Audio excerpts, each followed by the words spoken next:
Hello and welcome to the No One Asked You podcast. For this particular series, I am joined by my wonderful co-host, that darn kitty. Dorkus and I are both going into this story completely new with almost no knowledge of the story or world. Each segment will cover what happens in each new chapter while discussing our experience along the way. This is The Hero of Ages. It's all in the pages, a blind read-through. And today we are covering Chapter 50. Chapter 50! Whew, feels like we hit a milestone. Mm-hmm. Yeah, 50 is always an achievement. Very much so. A quick note, I am doing a bit of traveling recently. I wish it was more interesting traveling than what I'm currently doing, but nevertheless, I'm on different equipment, so hopefully everything sounds okay. Doesn't sound different to me. Cool. I'll find out in post. We've got a short chapter this week. Yeah.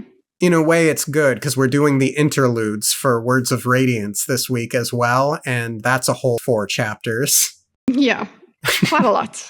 Yeah. I'm so annoyed with Vin, I think. Okay. Yeah. That's kind of my impression. But I suppose we can get into it as we get into the chapter. Sure, but that's your main thought for the chapter is pissed with Vin. Yeah. Did you have any chapter thoughts? No, just the kind of hope, wonder what's next. Sure. That's it. Yeah. Same. Mm-hmm. Oh yeah, terrible week for reading on my end. Did not get any of it done beyond the Sanderson stuff this week because of the travel. How about you, Kitty? Mm-hmm. I also haven't started anything new, but I did get a new audiobook called The Butcher and the Wren. Ooh. It's written by a podcaster. Well, she's written like 3 of them now. It's like a murder sort of mystery novel. And I thought, I better just look, I'm going to be reading other things. So let me get this audiobook because I've been meaning to get this book since she wrote it. Nice. She is a podcaster. She's one of the girls that does the Morbid podcast. So for people that like a crime podcast, go and check out Morbid. Yeah. So I'm finally checking out her book. So that's what I'll be doing. You know, I like true crime. So fictional crime should be interesting too. Especially written by someone who's also fascinated with it. So excellent. Yeah, I think I would prefer fictional crime to true crime, personally. Mm-hmm. Crime bad, don't do it. But I do look forward to hearing how you enjoy the book as you get through it. Mm-hmm. Now on to the chapter, shall we? We shall. The epigraph itself is, I think, basically just addressing how precise and meticulous Ruin was in orchestrating his release from the well. I didn't really get any, oh my god, that's new information out of it. How about you? Yeah, the way that once I finished reading that, I was like, okay, this is just, let's look in this chapter for something that's parallel or that's related in some way, because there's nothing like, I suppose thematically it could be related or whatever, because I was still trying to find something in it, like why it's there. Is this just filler? It might just be filler. Possibly. The closest, the most I had thought I had about this was a meticulous cut or a precise cut, expert cut performed by the most talented of surgeons. It just reminded me again of Ruin's precision in knowing where to put the spikes and things like that when he's controlling people. Mm-hmm. And maybe it's a warning. Maybe this epigraph's also a warning that's like, listen, he was in control then. Don't be surprised when he's in control now. Right. So I'm worried. Yeah. Even more. I mean, maybe we are to take extra caution when we observe what Kelsier is saying to Spook and what Reen says to Vin. Maybe that's kind of how we're supposed to take this. I'm not sure. Yes. Yeah, why didn't Reen do anything to Vin except speak to her? Yeah. How is Reen using Vin this time? Exactly. And I suppose we should ask ourselves, can we say the same of preservation? Is preservation as meticulous as ruin? And what is preservation up to? Again, we've never once had, I think, any indication of a champion of preservation, or that preservation can talk to people, or what its goals may be, if there even is one, which I think it's fair to say there is this far in, but we have not encountered him directly, or it directly. Yeah, exactly. I did want to ask you regarding my line in the epigraph, and then less than 2 years later, he had freed himself. What does yours say? Within a few years of that event, he had freed himself. Cool. I just knew when I saw the timing. Yours would have an adjustment. I wonder why it's done. What makes it relevant? Like at the moment, it's just been differences, but why would he make that change? Is it to just make sure Vin's a little bit older? I don't know. Or maybe to have it work with other Cosmere things. Yeah. Maybe there's a grand timeline or something. I don't know. We don't know enough. We can't go and ask the internet about it and stuff, because it might include spoilers. Yes, don't tell us. Just a limitation of how we're doing things, yeah. Yep. As always, we sincerely appreciate the conscientiousness of our audience with your cautiousness and the not spoiling. Thank you. Yes. We actually haven't been thanking you enough these days. Yeah. No, we haven't. Yeah. We used to do it every few episodes. Thank you, guys. Thank you very much. We follow back up with Vin, and the door to the cavern is opening, and Vin, she drinks the vial, wastes no time. She dashes toward the exit. Yeah, she's out of there, essentially. She's out of the cavern pretty quickly. And at this point, there's I just love the not knowing who's at the cavern door.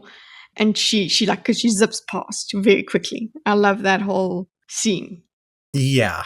And the description of the light burning her eyes, that must be tough, especially if she's burning tin as well. Yeah. Yeah, and she's just been in the dark for days. So it's properly blinding. Yeah. Yeah, and we get that the person that's coming in is a man in a fine black suit and gentleman's hat. She doesn't really take a moment yet to process him or what he looks like. She's just very intent on getting to the exit. So it's hard to tell who it is. But at this point, I think I was comfortable ruling out Slow Swift. Yeah. Yeah. I didn't even think of that, of Slow Swift. So I was just like, is it Yeoman or not? That's it. Right. It was just a bit of, I wasn't thinking it was Slow Swift because, yeah. And then I was thinking, if only it was Ellen, but it just makes no sense. I was hoping. I think I could be wrong. Didn't last week we guess or put out our options, and I think they were Tensoon, Ellen, Slow Swift, Yeoman? Yeah, I think we did. I think we landed on Yeoman being the most likely. Yeah. She ducks through the door, and she also notes that there are some workers there maneuvering the ropes and the mechanism for the door. So that's noteworthy because we later learn they are Ska workers, so they'll play a part later in the chapter. She drops a coin, pushes herself up, and basically smashes up against the door at the top of the, what do you call it? The upward corridor? There's a ladder. Yeah. So there's actually a ladder so she pushes herself up past the ladder, and she hits a trapdoor, but it's closed. Right. And she hurts herself fairly badly. Not horribly, but pretty badly. Yeah, she's a bit stunned there. Poof. Okay, nothing happened. So just think about it. Yeah. And she tries to force it open a couple of times, but strains. Eventually, she is pushed back down. She slows her fall and hits the floor in a crouch. The workers retreat into a huddle.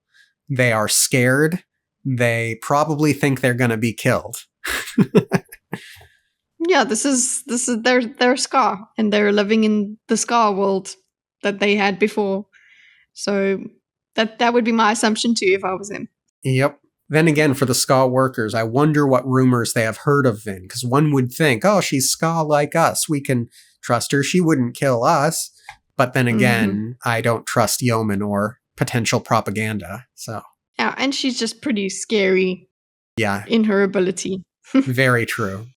So the nobleman says that the trapdoor is well secured, there's a large rock on it, and we get more description of him. He's overweight, kempt with short hair and a thoughtful face, and at that point I immediately knew it was Teldin.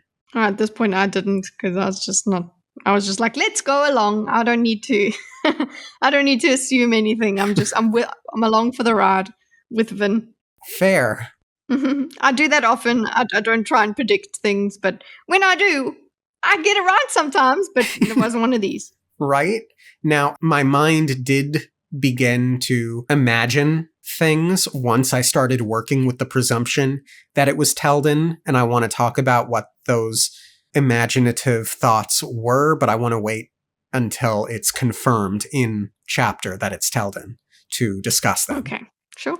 Vin tries ordering him to have the stone removed, then threatens him when he refuses to do so. He claims that she's the only Allomancer down there. Do you believe that? I'm not too sure. I don't think it would be wise to have them down there without at least one Allomancer, But then again, she would have also felt vibrations, or maybe, I don't know, maybe she might not have been burning. She might have felt vibrations from an Allomancer beforehand. And I would think that they have a thug, if anything. But yeah. Yeah, it's fair that you remind me of that, because later on she does check to see if Teldin, is burning anything. I wouldn't put it past Yeoman to sneak an Allomancer in among the Ska, but she doesn't get a hit on any of them either when she's checking Teldin, so I do believe then that there are no Allomancers down there beside her. Yeah, when I first read it, I didn't even think to deny it. I was like, okay, Vin's, yeah. He says that the stone above isn't going to be moving anytime soon, so let's have a chat. And Vin recognizes something in the guy. There's something disarming about him. So she tries soothing him. Some folding chairs are pulled out by one of the Ska. Vin asks why she recognizes him, at which point he introduces himself as Teldin. Whoa! Teldin Hastings. Yeah. Well, I'll be. Well, I'll be. My first big thought here is he working for Yeoman or is he working for Elend? We know Elend didn't think to contact Teldin to try and rescue her, but I wouldn't necessarily put it past Teldin if he were of a mind to support Elend to do some trickery to rescue her. So do you think Teldin's doing some espionage, or that might not be the right word? Subterfuge? Is that the right word? I'm saying, do you think Teldin is lying about Yeoman or manipulating Yeoman in such a way that he's going to be able to get Vin out of there and back to Elend? He might be. Look, I don't think so yet, if there's such a thing, because I'm thinking he is doing what he's told through Yeoman at the moment, and then that's just the default. But he might come to some sort of moral decision to help her at a later stage. Sure. So he's keeping his options open at this point. Sure. I'm certainly hoping he's going to end up rescuing Vin. Yeah. Yeoman is a philosopher. Elend and Teldin are philosophers, and later on in this chapter, Teldin refers to Yeoman as his friend. Shoot, I was going somewhere with that, and it just flew my mind. Okay. But what were you saying, Kitty? Well, when you said Yeoman was his friend and they philosophers, well, Elend himself said he would have loved actually knowing Yeoman and speaking to him about philosophy and having arguments as well. So maybe it was something around that. Because as soon as you said that, that's what I thought. Right. No, I do remember now. Being sent down there supposedly was considered a lethal or potentially lethal or highly likely to be lethal little adventure or escapade. So I wonder whether or not Yeoman feels as if he's risking his friend by sending Teldon down there, or if he feels like he's potentially getting rid of a liability by dint of Teldon is friends with Elend as well. Yeah, I think he's being pragmatic here. It's like, well, look, it might just so happen that he gets killed. Oopsie poopsie. We send someone else down. Problem solves itself. Or, okay, fine, I can use him and I get what I want from Vin. Right. It makes sense. Very smart. Indeed. Now, Vin did have a similar thought. We get the line, did he think she wouldn't kill Teldon simply because he'd been Elend's friend?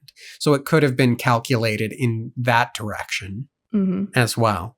At this point, Teldon pulls out 2 bottles of wine. One is pure and the other contains a powerful sedative. And of course, I start thinking of the Princess Bride scene. Princess Bride mentioned how many times? Yeah. Right? With Wallace Shawn, where they do the poison drinking game. I don't know. I You haven't don't watched know? it. I'm sorry. Wait, you've never seen The Princess Bride? Mm-mm. Kitty, we need to fix this near immediately. Wow. Okay, so basically it's a famous scene where there's this guy, Wallace Shawn, who has kidnapped a princess. And he is very arrogant. He thinks he's the smartest guy in the world. And the story's hero comes up and essentially challenges Wallace Shawn to a battle of wits, right? And he pulls out a bottle and he pours 2 cups and basically says, one of these is poisoned, the other is not. If you're so smart, figure out which of these is poisoned and we'll both drink our own respective cup. And if mine is poisoned, I die. If yours is poisoned, you die. And I won't spoil how that one ends, but you've got to watch the movie, Kitty. It's so good. I will try to remedy that soon. And of course, Vin automatically presumes that this is some sort of guessing game as well. Yeah, this is just some sort of psychological, and also she gets rid of she gets disposed of if the game goes wrong. So yeah. Right. And I wrote in my notes, take it, pretend to die, get smuggled out, trust Elend, which goes in line to what we were saying earlier about whether or not Teldon is working for Elend or Yeoman here.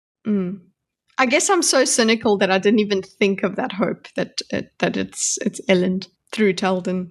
Sure. It's like it's not confirmed in this chapter. In fact, it seems like it's not the case that he probably is working for Yeoman. Or at least I think that's what we're supposed to think by the time the chapter ends. But I don't know. I don't see why she couldn't find a way to fake sip and pass out. I guess Teldon's probably not dumb. He'd know it. Yeah. Anyway, Teldon says no, or rather, hardly. I'm far too thirsty, and from what I hear, you're not the type who possesses an excessive amount of patience for games. Which is true. Yeah, exactly. Yeah.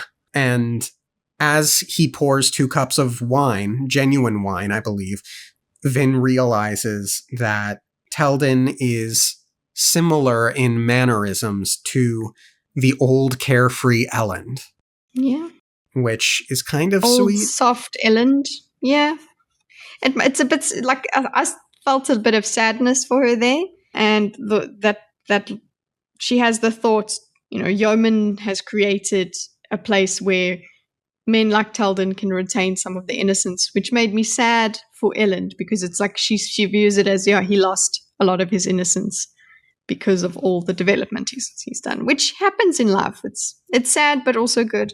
Yeah, I think there's a part of it that's necessary as well. In fact, I wrote in my notes at this point, innocence for children, not adults. Maybe that doesn't have to be the case. I don't know, but the world is ending and Teldon's so-called innocence is one in which the Ska are oppressed pretty brutally. Yeah. So I don't have a tremendous amount of empathy for balding, not a child aristocracy Teldin. Overweight during a famine. Yeah. So she doesn't drink the wine. And this is where we get the line about Yeoman being his friend. He says, "This is the wine without the sedative. Good vintage, too. Yeoman is a true gentleman. If he's going to send one of his friends down into a pit to die, he'll at least provide them with expensive wine to soften the blow." We do get the sense that this was Yeoman's idea. Teldin certainly didn't arbitrarily decide to pretend to go down there and rescue Vin on Elend's behalf. Yeah. And he's aware that Yeoman is also doing something that could potentially just, be getting rid of him as well. So he's still, I don't think he's naive in that way. That it's like, Yeoman's all for me. It's fine. He knows that he's been sent down into danger. He's not stupid. Yeah. He reveals that his quote-unquote mission is to get her to drink the drugged wine so she can be safely transported up above. And, of course, Vin snorts in response to that. Vin takes that to mean that he has a way of getting out of there, that he has a signal he could use. And she basically says, "I can make you use that signal." Teldin doesn't believe that emotional allomancy can do that, though. So first off, there are ways beyond emotional allomancy, but we are also introduced to one of three, as far as I can come up with at this moment, options for how she could have used Duralumin to get out of this situation, including the one that she did. She could have tried Duralumin, soothe, or riot him, and mislead him, because we know that basically stuns a person. Like, it is an overwhelming emotion, and we don't know if Teldin knows about Duralumin, so she could have done it once and been like, "Do you want me to do that again? Do you want to experience that for hours? Because I can keep going. I can go all night." It's a diplomacy check or a bluff check, but that is one way she could have utilized the Duralumin. He's already called her bluff, though, I think, in this already. He's called that she won't. It's not that, she won't hurt him because he's Elend's friend or whatever. It's just that she's not keen on torture. Okay, she thinks that she is, but she's not in this situation, and she talks herself out of it. And the Duralumin just accelerates that calling of the bluff. It brings it more to the fore. I think it's too risky to be doing emotional allomancy with Duralumin. So I don't think it would have been the best way to go about it anyway. It would have been useless. It would have stunned him, and then she would have to do some really, really crafty manipulation to try and get him to do as she tells him to. So I'm not too fazed by her not using that. It makes sense to me. And then also just using Duralumin, you're using it up. That was her last vial as well. So she's got to go through all these options as she's sitting there. Of course. And Vin then threatens to torture him. "I don't need allomancy to make you talk." Which is like, whoa, she's not going to do that. Teldin responds with, "I assure you, King Yeoman would be able to figure it out. And like, he would hear me screaming if you tortured me. So that's a no-go." Yeah, it isn't. It really is. He's telling the truth. It's really not going to work out for you. It's not like a password that you can get out of him or something. Yeah. He knows he's been sent down there to die, essentially, possibly. So if she tortures him to death, and Yeoman knows he's already sacrificed him by sending him down there and locking him in. Yep. She threatens to kill the servants one by one. And which, again, if I'm if I'm one of the servants in that situation and she just starts killing, I would start screaming, and that will signal to Yeoman the same as it would if Teldin were screaming. They don't say that, but I think it's humorous in a way. Or noteworthy. I think it's noteworthy. Teldin responds that he wouldn't really care if Vin started killing them. Let's read this. "You think that I'd care if you kill them? You're one of Elend's friends. You are one of those who talk philosophy with him." "Philosophy and politics. But Elend was the only one of us interested in the ska. I assure you, the rest of us really didn't understand where he got such a fascination with them. However, I am not a heartless man. If you kill enough of them, perhaps I would break down and do as you ask. Might as well get started then. Cold. Cold, but he knows what he's doing. He knows what she's about. So it's Yeah. he knows there's no real danger that she would hurt the Scar. Yeah, and I really like this sort of presumption on Vin's part. Well, you spoke philosophy with him, so you must be good then, right? And he's like, yeah, no. You're a good guy. No, that doesn't mean I agreed with him. That's not how that works. Yeah. Teldon goes on to explain that despite her reputation, Yeoman doesn't think she's going to kill them. She has a habit of killing kings, gods, maybe soldiers, but not Ska. So Yeoman's making an educated guess, and it's one that really does ring true, I think. Mm-hmm. Yeah. The only thing that makes me wonder here is why would Yeoman want her out in any way? Yeah, well, in theory, by now it's kind of weird because he didn't know how many vials she had.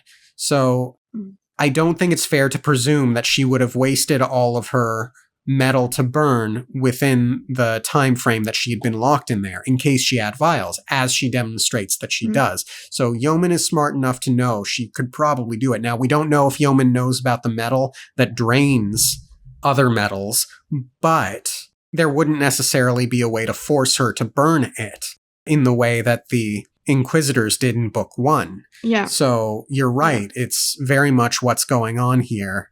What are you risking? How are you going to control her, Yeoman, when she wakes up? Yeah, why didn't you just leave her in there to die? Yeah. Oh, and Vin does think to herself, she would kill the Ska if she had to, if she felt it would certainly get her out, but she isn't certain. So do you think that's cope, or do you think it's true? It's true, but she knows, like, it would have to be extremely different. The situation would have to be extreme for that to even cross her mind, and it's so far off from that yeah, she's not going to do that. Right. We know, like, if it was like the end of if it was, the Well of Ascension kind of situation, she would do it. Sure. If it's to save the world. Yeah. Sure. The other thing I want to know about Yeoman's plan is if she's running low on food, if he's presuming she's running low on metal, which we don't know for certain, what is the point of drugging her? Why is it better to drug her than to convince her to go with them willingly? It's better to drug her because we know exactly what she would be doing. She would be doing exactly what she did when they opened the door. True. Like, there's no trust. You cannot trust her. And we know that metals will just like metabolize, or they might make you sick or something when you sleep. True. So those metals will go. Right. I'm thinking, yeah. So it neutralizes her. Fair.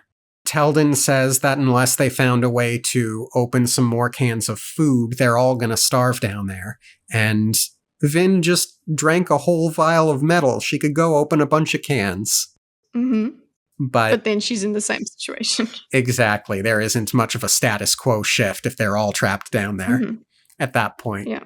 And they need water. We get the passage. It was unlikely that she'd be able to break through that door above. She could maybe use duralumin and steel to push her way through, but her steel and pewter would be gone and she was out of metal vials.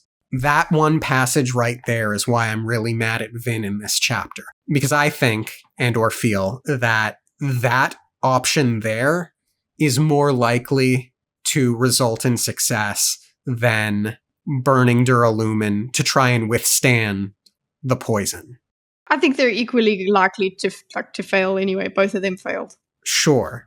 So what Vin needs to do then, in comparing these two things, is to evaluate if she tries to push on the trap door and fails, she's still awake and able to choose whether or not to drink the sedative.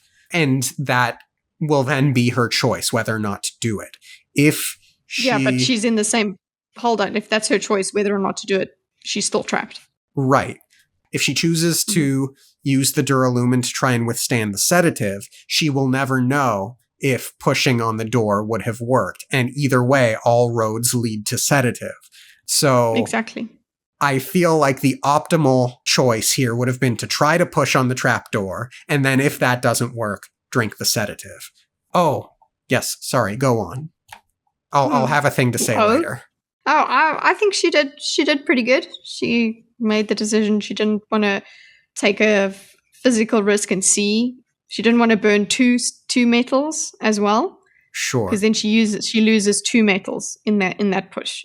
That's true. Push and pewter. The usage of different metals would change then. I guess in theory, when she wakes up from the sedative, she could then burn the pushing and pulling metals since she didn't use them on the trapdoor. Mm-hmm. If she made it through the sedative, yeah. Yeah. So she would at least have faculties about her and have some, something to lean on, and they would open for the door for her.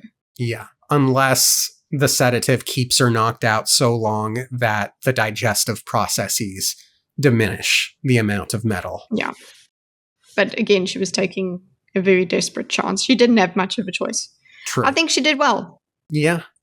Vin thinks that Teldon's words have a great deal of truth to them. She needs to get out of the cavern.